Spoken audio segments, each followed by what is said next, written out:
Sasa mimi leo ninaanza ibada hii kwa ufupi kwa kujibu swali fulani ambalo kuna watu wananiuliza.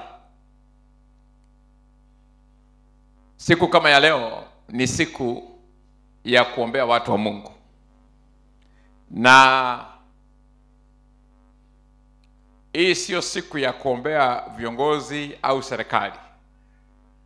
Ninazo siku za kuombea viongozi na serikali, lakini kwa sababu nimeona kuna kiongozi mmoja wa hapa Kisii ameniandikia ujumbe kuniuliza kwa nini huwa siwaombei, especially wale ambao hawako katika uongozi.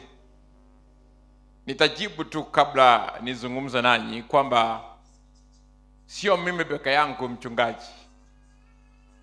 Kwa hiyo wale viongozi wanataka kuombewa, ninaamini wako na wachungaji mahali wako. Mimi kazi yangu sio kuombea kila kiongozi. Nina jukumu la kuombea wanadamu wote bila kupagua. Lakini Biblia imepeana mpangilio namna tunafaa kuomba. Na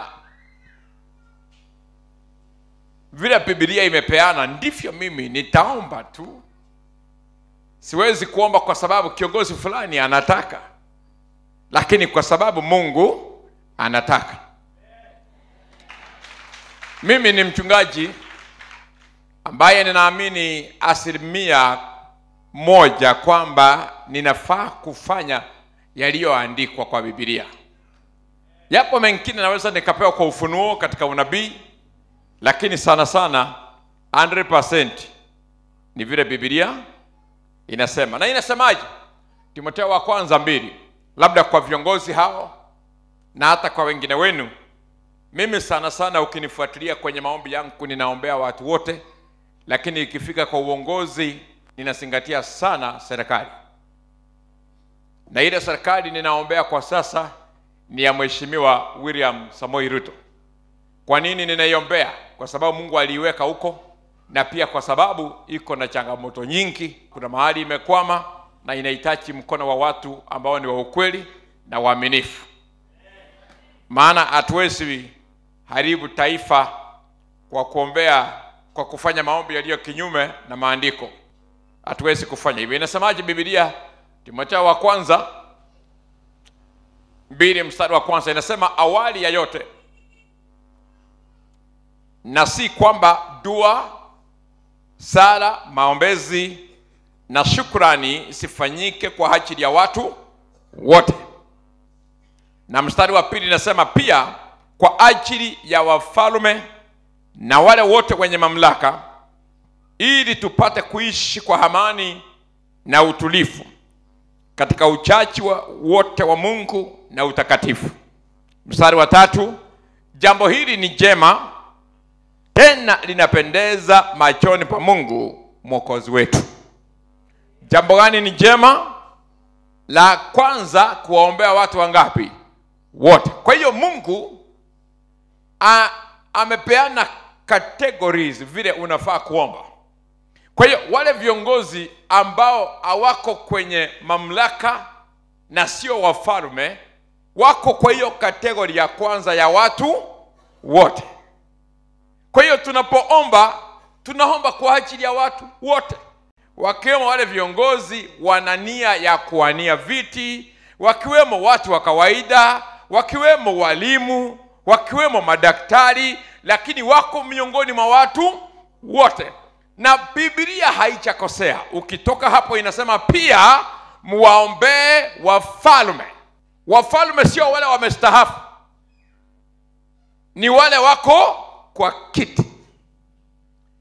Na baadaye inasema na wale wako kwenye mamlaka. Hao ni pamoja na ma-MCA, pamoja na machief, pamoja na ma-TCC, pamoja na wabunge, pamoja na women rep, pamoja na maseneta, pamoja na magavana, pamoja na manaibu raisi, na pamoja na raisi.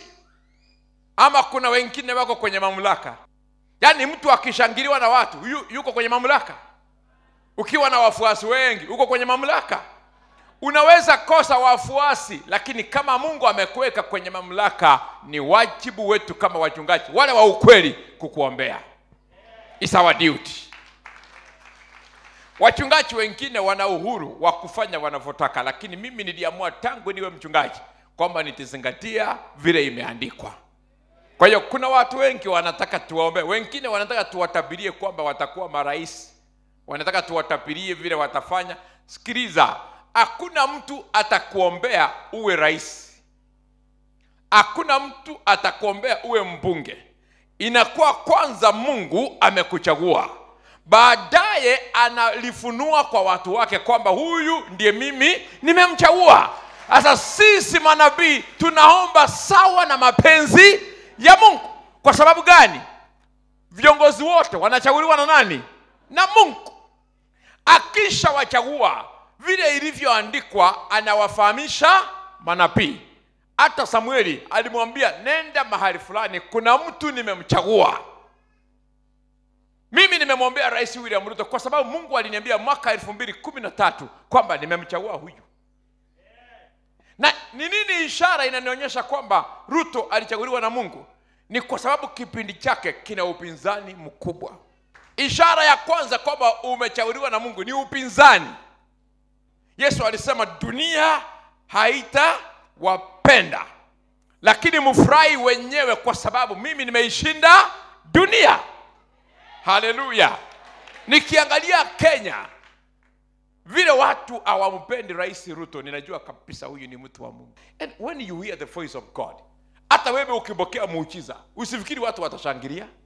Hapana. Utaambiwa kwanza, hata kama ni mimba ulikuwa unatafuta, utaambiwa umebeba sindura. Usifikiri watu wanapenda miujiza. Sikia, wewe mwenyewe ndio utafurahi. Kuna mtu alikuwa kipofu, aliona. Immediately ameona, upinzani ukaanza. Wazazi wake wakaulizwa, huyu mtoto tuambie, alikuwa kipofu tangu utotoni? Baka wazazi wenyewe wakamkataa, wakasema muulize, ako na umri wa kutosha. Moboli tali ntumoko boli. Wewe niambie kama kuna muujiza mmoja uliwahi shangiliwa. Mwingine ameponywa, amekaa miaka 38. Yesu amemwambia, pepa godoro lako ufanye nini? Uende. Akilipepa, amekutana na wazee wa kanisa, wanamuuliza, unapepaje magodoro siku ya Sabato? Nani alikwambia miujiza itapendeza watu? Nani alikudanganya? Wapo watu wengi wanataka uumie. Wako wengi wanataka ufe. Kwa hiyo wakiona umenyooka wanashindwa imekuaje? Lakini hata hivyo, wapende wasipende, utapona, miujiza itaendelea. Nasema hivi, miujiza itaendelea. Kwa maana as long as Jehovah yuko, the production of miracles will never cease. Mwingine amepona, amekuwa nje ya hekalu kwa miaka mingi, hawezi kutembea. Watu wanamsaidia, wanataka ukae katika situation ya kusaidiwa. Kataa. Sema mimi nimechoka na misaada ya wanadamu, nataka msaada wa mbingu. Amen.